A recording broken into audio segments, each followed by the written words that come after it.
Now, in this video, I wanted to share with you a huge tip, really, or a huge secret that I've picked up.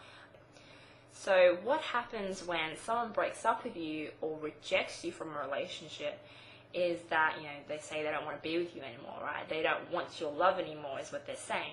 But the truth is, everyone wants to be liked, even your partner or your ex who has rejected you.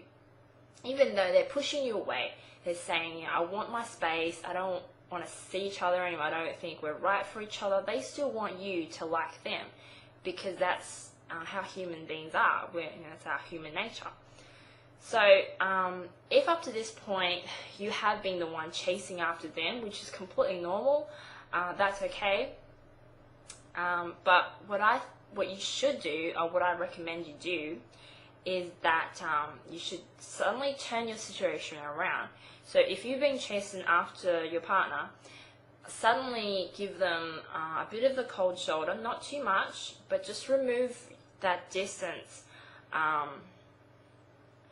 increase the distance, between you and your partner. So suddenly, instead of calling them all the time, or, writing them letters all the time, whatever the communication has been, I want you to stop that and, give them nothing. Give them nothing for a week or two, depending on how long it has been since you last communicated with them. So then suddenly, they'll be thinking, suddenly I was getting a lot of attention from them and now I'm getting nothing. So, and that is a huge, you're turning your situation around, and that's going to wake them up, I guess. They'll pay attention to that. So once they realize, something's changed, why are they not calling me anymore? Even though they're saying that's what they want, inside they'll be wondering why you're not calling them anymore. So that's good. You want them to get to that point.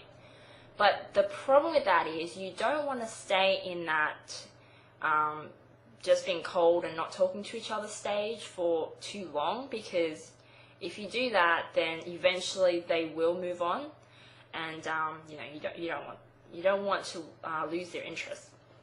So now what you want to do is plant a little seed in them to get them, kick them into action, I guess. So what I want you to do now is send them a letter.